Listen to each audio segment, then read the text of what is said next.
The following talk is offered freely to ensure that no one is ever denied access to these practices and to these teachings.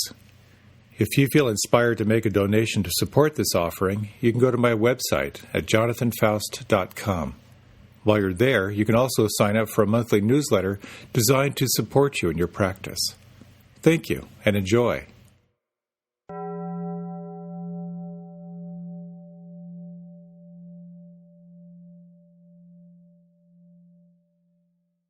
So, happy Mother's Day.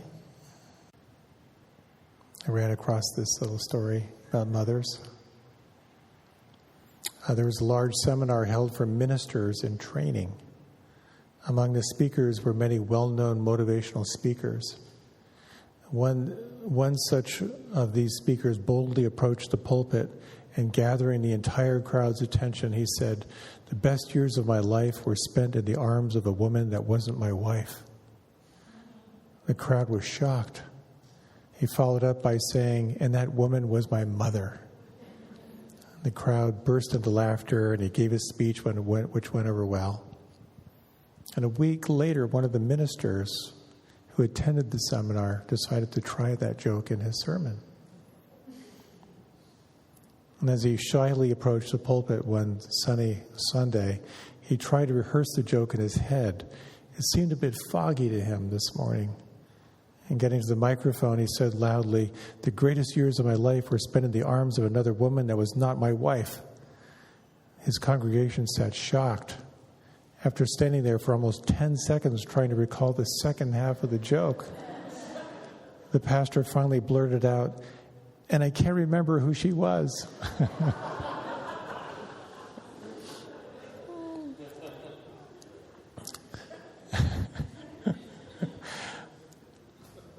I'll work anything into these talks. As you can imagine, kind of traumatic for him. And that's the topic for tonight. How do we work with trauma? When you practice non-judging awareness and you start to become more present to the truth that's here, there's automatically an unfolding of what is unprocessed in your life. It just happens.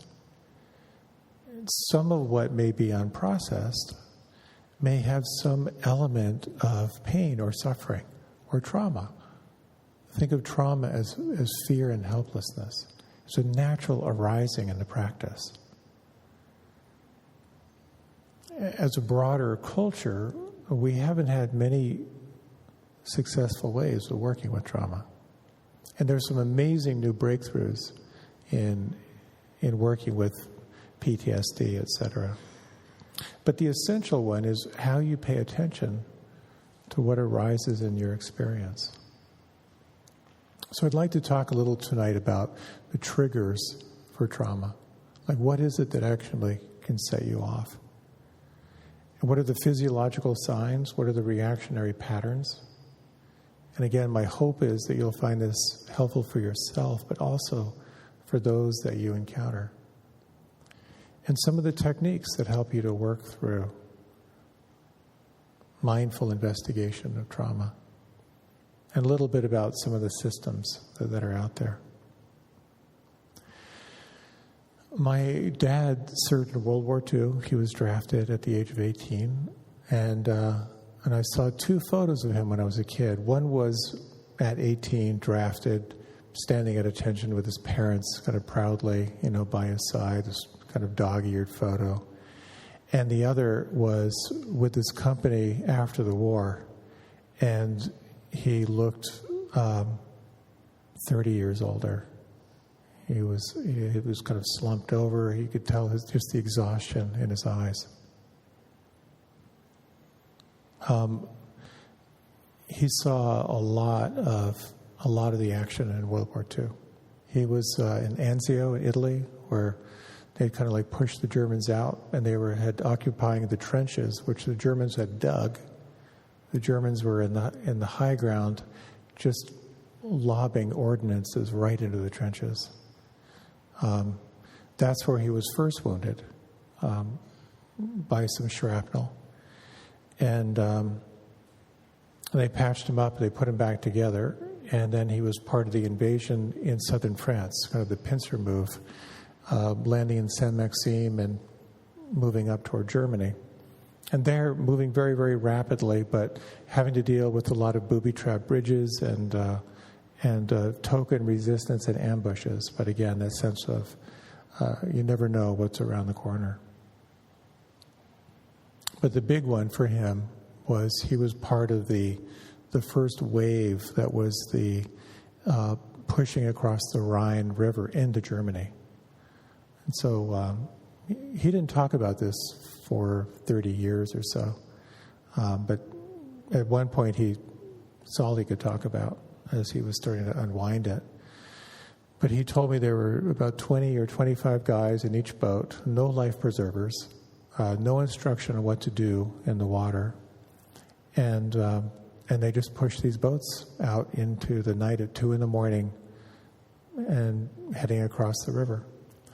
And he said that most of the guys in the boat were more afraid of the water than they were of what was on the other side. You know, the terror was quite palpable.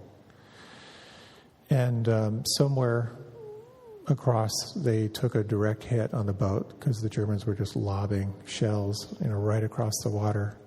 And he floated 5 or 7 miles downriver. He just collected helmets that were floating and turned them upside down, and was picked up by the right side. And he and one other guy were the only ones who survived. So they patched him up again, and then he was right after they liberated Buchenwald. He was part of guarding Buchenwald, and then came home.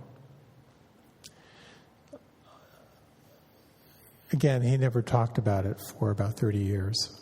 But a number of years ago, I stopped by to see my aunt before she passed. And she told me how for the longest time, he would just wake up the household screaming in the middle of the night. And they didn't know what to do. I was just leading a retreat with Pat Coffey, and he told me how his father, who had seen some really horrible action in the Philippines, that they learned very, very quickly not to touch their father when he was sleeping. Because he said if you tapped him on the left shoulder, you'd get hit with a right cross, and the right shoulder would be the other. And his mother was hit quite a few times just out of his own PTSD. So my dad worked on it. He became a Quaker. He was a draft counselor in the Vietnam War. He was what I call an angry pacifist. He created a course called The Literature of Peace. He went back to Europe to kind of revisit those places and talked about how strange it was to be walking across a bridge with young women pushing strollers, when the last time he was there was crawling across with a machine gun, trying to avoid gunfire. So he really devoted himself to trying to find his own peace. The GI Bill, he went through college, became an English professor. He wrote a play about his experience, but it wasn't fully integrated for him. He would snap whenever anyone of his generation talked about it being a good war. There were just moments, certainly politically, when his anger would be quite profound. And there was a certain emotional unavailability that was from just the way he had to live his life. So that's big trauma. My dad, Pat Coffey's dad, sustained fear in combat and physical injury and all of that. But PTSD is not just about your life being in danger. It's not just about being assaulted or being in a car accident. It's all of those small moments when you experience fear and helplessness. When you feel fear and you feel helpless, that's trauma. So I would imagine that you know people in your life who've experienced trauma, and you can see how they're living out of that space. Maybe you've experienced some major trauma, and I'm sure all of us have experienced some form of that kind of unrelenting anxiety. We tend to think of trauma as an event.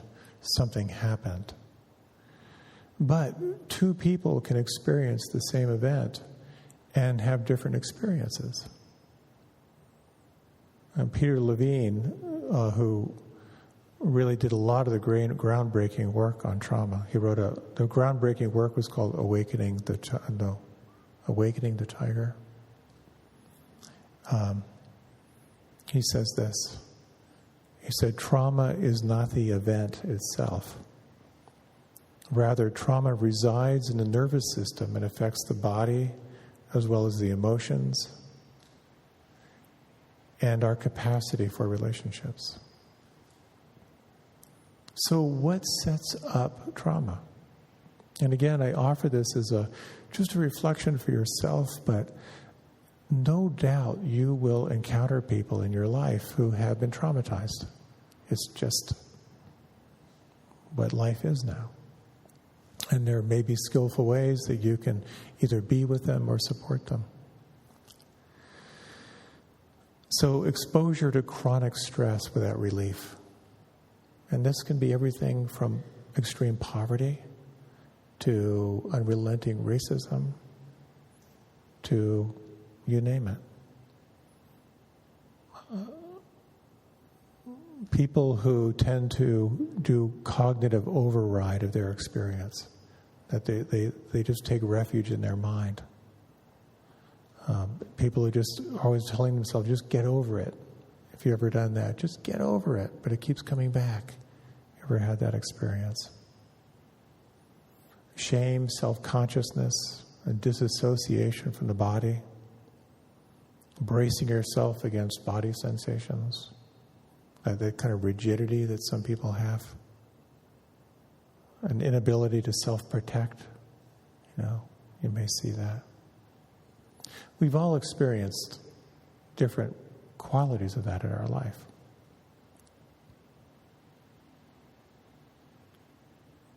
So it's less about the event and more about what's left over as a result of either a traumatic event or kind of sustained life situations.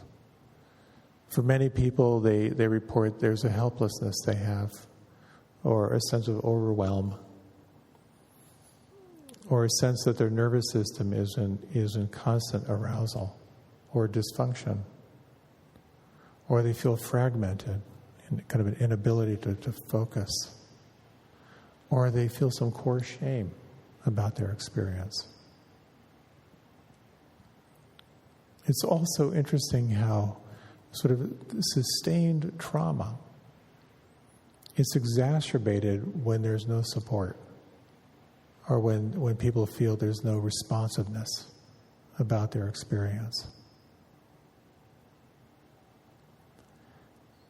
Something happened with my father way back when I was living in the ashram. He came to take a program, and lots of yoga and meditation, but it was also an environment. My father was a really hilarious, witty guy, and the whole group loved him. And something about that moment, he suddenly started talking about it. And he and I sat up through the night. It was just story after story after story of this friend who died, this friend who we found in a courtyard dead, on and on and on. And he told me how one of the things that was most painful for him was that he was missing in action for twice. His unit had got some medal for days of sustained combat without reinforcement. So he was really in the middle of it. So someone showed up at his parents' house saying that he was missing in action and feared killed in action. And my sense is that his parents just completely numbed themselves. So when he came home expecting this great reunion, his parents were actually very kind of standoffish. And they didn't want to hear about his experience. They just wanted him to get on with his life as soon as they could. And he talked about how that was more painful than everything he went through. And it's an interesting thing, because when you think about the deepest wounds of the child are not being seen and not being heard. And when we don't feel seen and we don't feel heard, there's a very deep kind of searing experience. And how many of us as we're kids were told, get over it, stop crying. It's not to say it's not important to have resilience. It's very important to build resilience. But it's the two sides that are really important. It's the same thing when your own trauma arises. If a memory comes back, if you find yourself kind of obsessing on something that's incomplete in your life that just keeps coming around and around and around, there's something about developing your capacity to really acknowledge it and to be with it. In that same way, if you are encountering someone who is exhibiting signs of trauma, and it might be timely for you to really acknowledge them, quite often what they're looking for is not to be fixed, but just to be acknowledged, just to be seen, to be heard. So critical.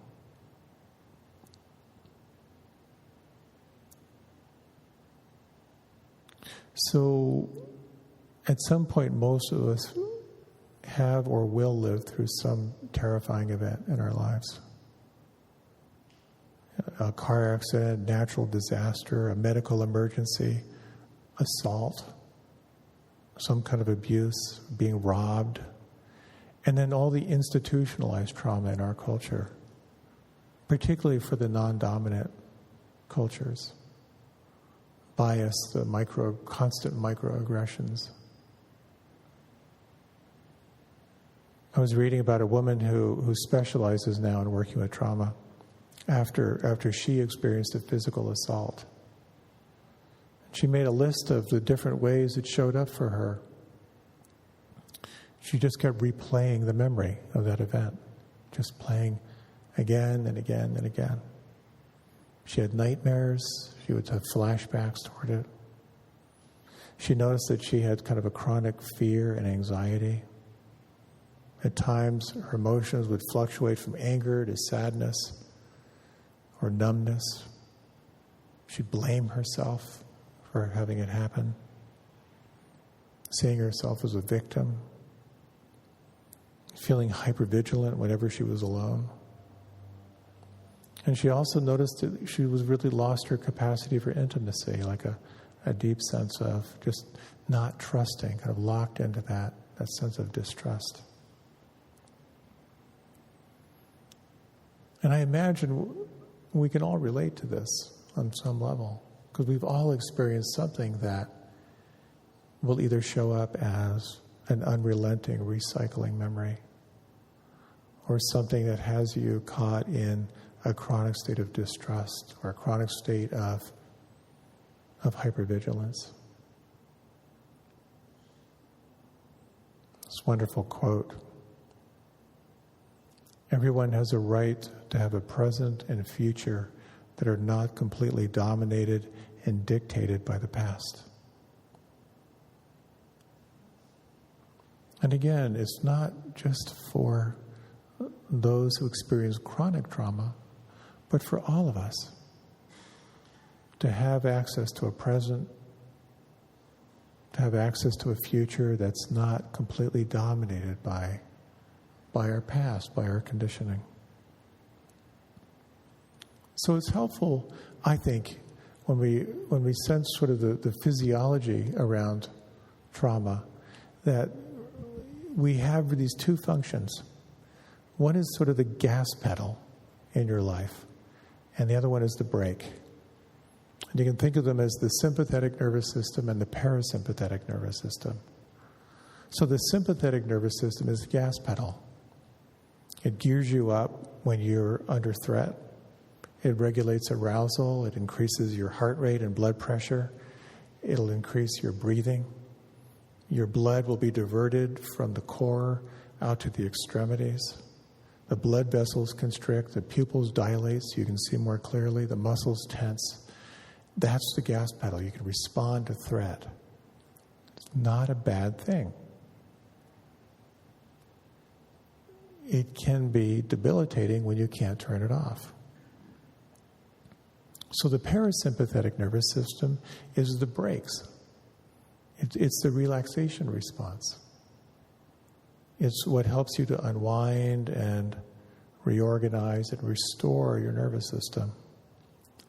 When you experience this, your muscles will relax, your heart rate will lower, the breathing will slow down, your skin will warm up and the color will return. The digestion starts up again when the blood is back in the core. In fact, there's a very interesting thing. I don't know if you ever noticed this in a larger meditation class, but have you ever heard a lot of stomach gurgling in the class? It's actually it's called borborism. And what it is when you have a stressful day, you come in, you sit down, you pay attention to the breath, you slow down, you relax. You just activated your parasympathetic nervous system.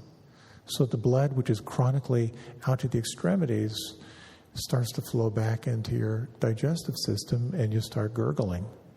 So if you're gurgling, it's a good sign. And if someone's gurgling around you, you can celebrate for them.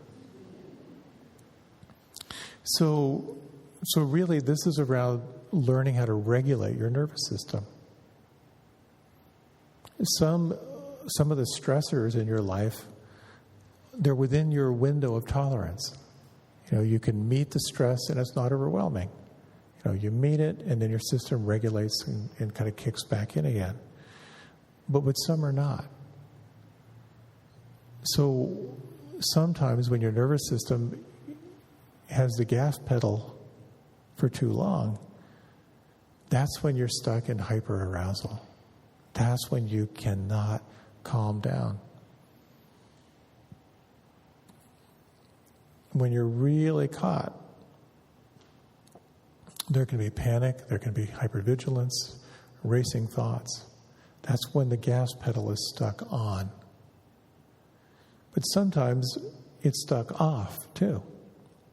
And that's when you may experience depression or disconnection or disassociation, exhaustion, kind of an absence of sensation, or brain fog, or reduced movement.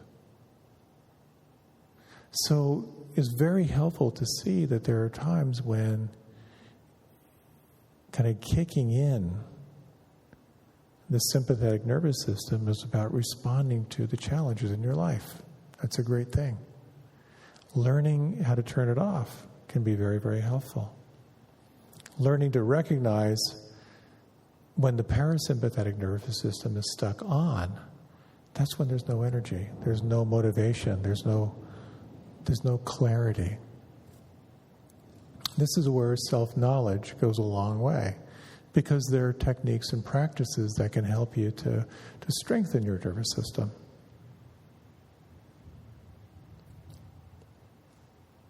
So, as they say, your issues are in your tissues. Those memories are in your body. And when you've experienced some form of trauma, that energy is really disorganized. You're kind of like revved up and held back at the same time. And Peter Levine talks about how when you are kind of caught in a sort of trauma cycle, if you will, it's like you've got one foot on the gas and one foot on the brake at the same time.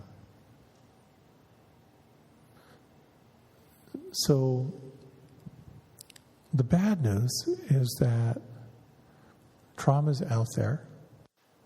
We all experience it at different degrees. The good news is that there are ways to work with it that are really quite extraordinary. And one of the most interesting things, if you look at Peter Levine's work, and he's really, really wonderful, groundbreaking stuff, there are these videos of these polar bears who were like shot and paralyzed, shot with a tranquilizer dart so they can, tag them and so forth. And then when the tranquilizer wears off, the bears they sort of get up and then they start shaking and their whole body shakes. And it's like they're shaking off that stress. And then they just carry on. It's interesting how animals live in a chronic state of stress. But they somehow know how to regulate themselves. And living where I do at the edge of the woods, and particularly watching our local foxes, the father is like 5 times a day trotting by with a squirrel or a bird or something, to bring back to the little ones. And just a reminder of how it's all about eating and being eaten out there, But animals have a way of regulating stress, even though they're in a really moment-to-moment survival process. And people who experience chronic stress or trauma, essentially they're doing the best they can with what they have. When someone experiences pain or hurt, they will seek the quickest road to pleasure and relief. And this, of course, includes a lot of maladaptive responses to the trauma. And again, it can be very, very helpful for yourself, but also as you notice those around you, to recognize kind of the ways of suppressing trauma that are out there. Certainly it includes addiction, but it can also include addiction to meditation and yoga. Self-harm, disordered eating, impulsivity, disconnection and withdrawal, kind of bottling up and then venting, like a chronic external focus on others, like caretaking others and a real denial of self,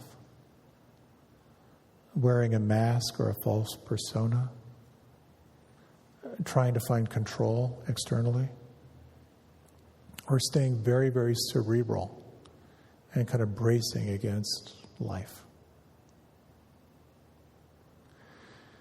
So, again, recognizing those outer signs can be very, very helpful.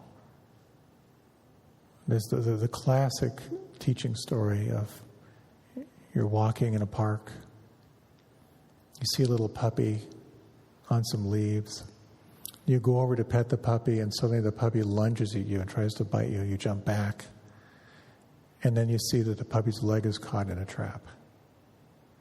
And your reaction to that puppy has just changed dramatically from, oh, isn't that wonderful, to like, what a horrible thing, oh, you're suffering.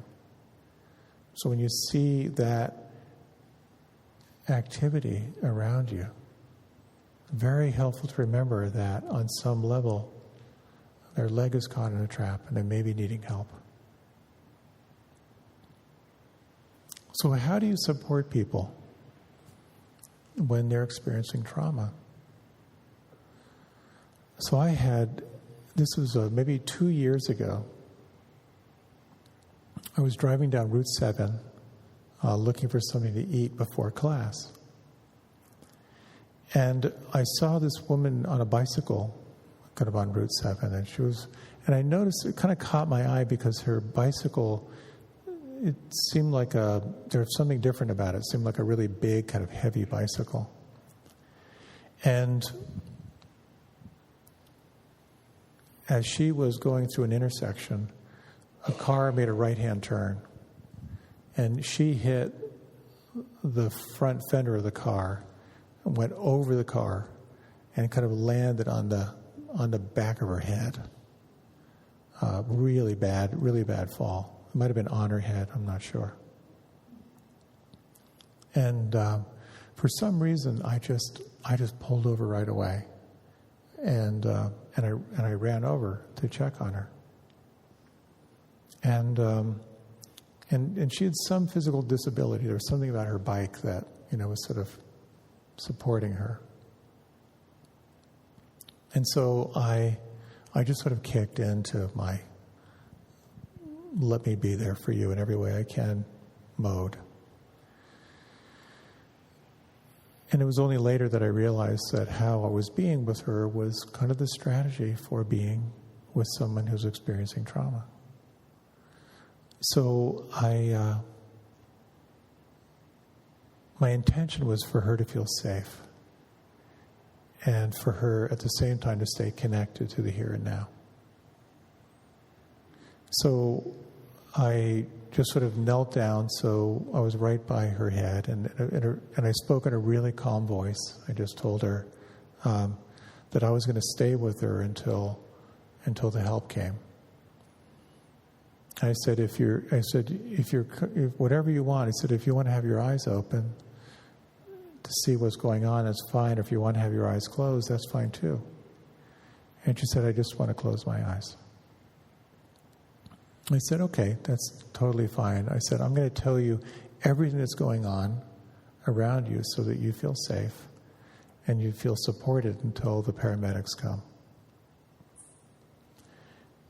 And so I kind of described the situation to her. And I said, first of all, tell me everywhere that feels okay inside. And then she said, oh, well, my legs feel fine, my arms feel good. And then she said, my neck really, really hurts.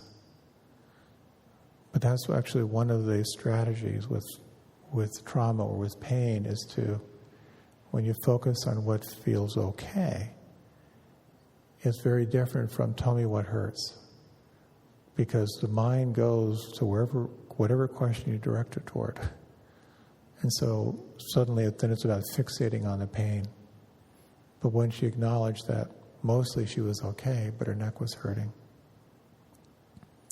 And I said, is there anything you need right now that's going to make you more comfortable?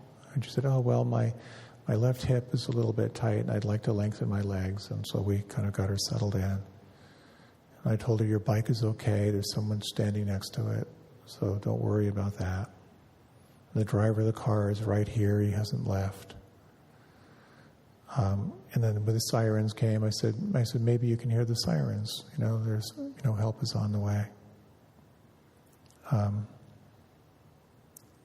then I said, that was quite a spill you had. I said, when did you realize you were going to be okay?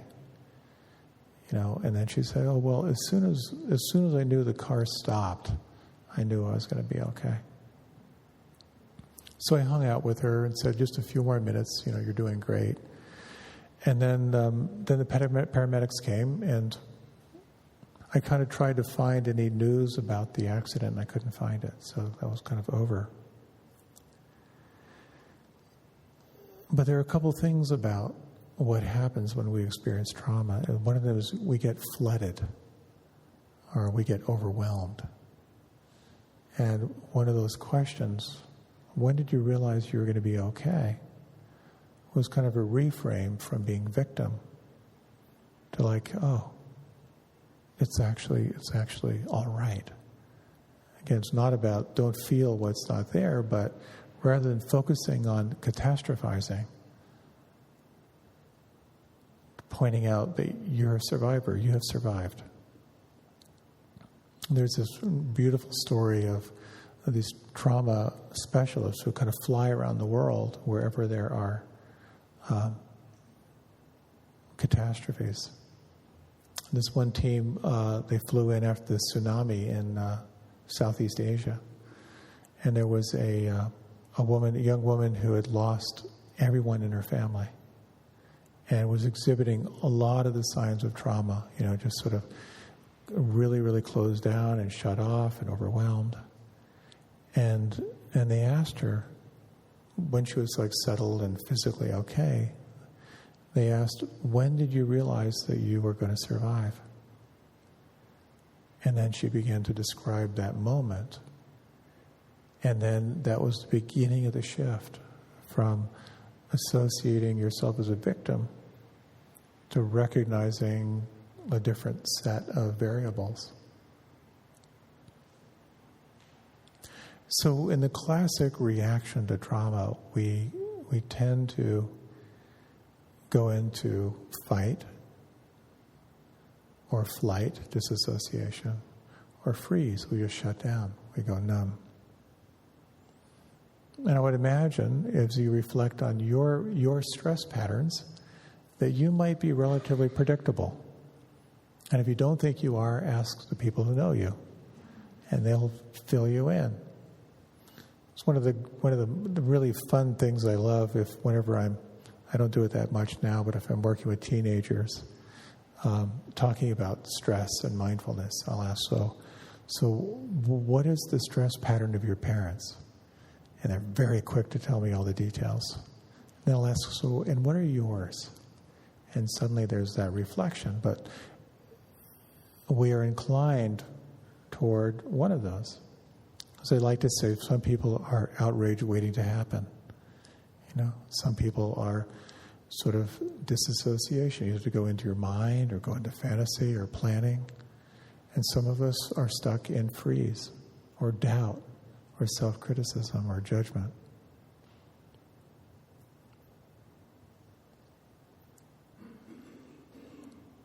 When you find yourself caught in the tough stuff, it kind of brings me back to sort of recognizing your own reactive patterns, seeing them clearly.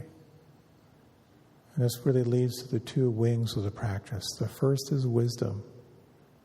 Can you see it clearly for what it is?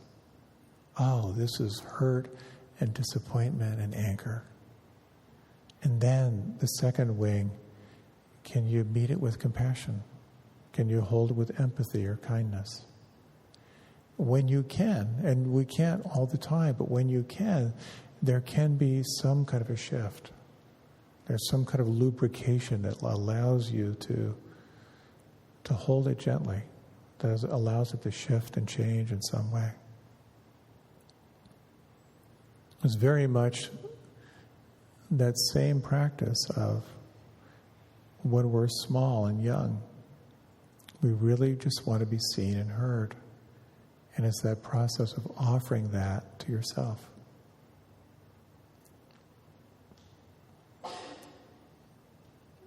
So as we're learning about the nature of the brain, we know about the reptilian brain, which is the most primitive aspect of the brain, which is about survival. It's about self-protection. And then evolving over the reptilian brain is the mammalian brain. And this is more relational. It's more about tribe. It has more like strong emotion. And then there's the prefrontal cortex, which has to do with being aware. It has to do with the capacity for self-soothing. That when you've got a really difficult conversation to have, it's that part of the brain that goes like, you're going to be okay. Just tell the truth. You've been through this before. That quality of self-awareness. What happens is when we're caught in real trauma or stress is we lose access to the prefrontal cortex. And you might notice there are times when you feel disconnected from yourself. Or you may feel flooded by a really strong emotion. So it's really about learning to practice self-care for yourself when the going gets tough. And there's a really interesting thing.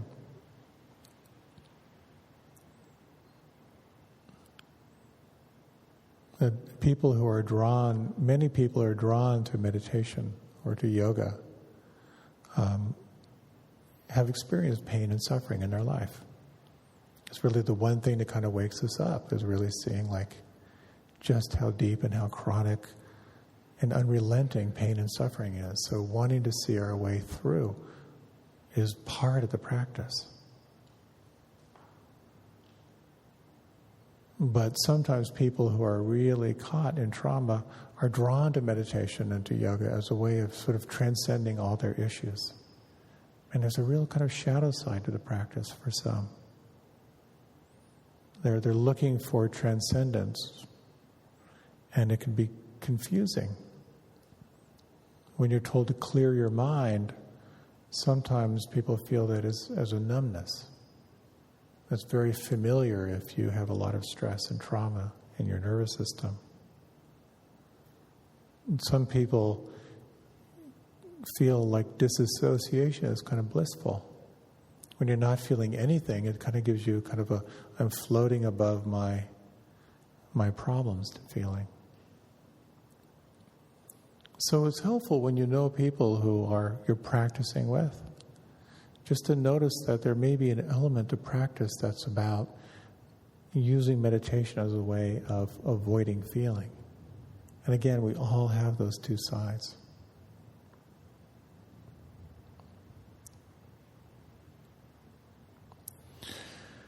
So there's a lot more to talk about in terms of the strategies for working with trauma.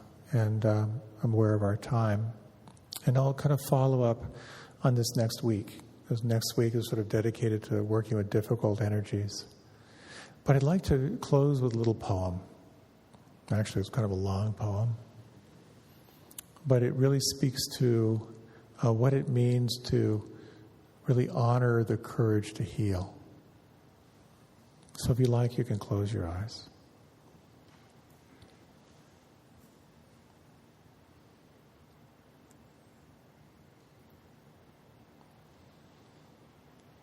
This is called The Journey.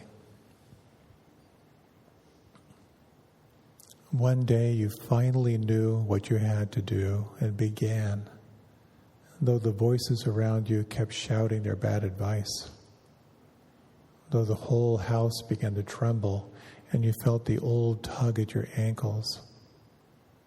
Mend my life, each voice cried, but you didn't stop. You knew what you had to do, though the wind pried with its stiff fingers at the very foundations, though their melancholy was terrible. It was already late enough, and a wild night, and the road full of fallen branches and stones. But little by little, as you left their voices behind, the stars began to burn through the sheets of clouds, and there was a new voice which you slowly recognized as your own, that kept you company as you strode deeper and deeper into the world, determined to do the only thing you could do, determined to save the only life you could save.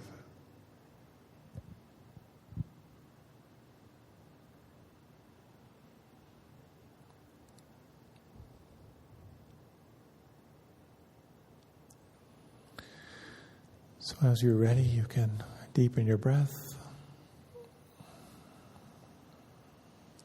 And when you're ready, you can open your eyes.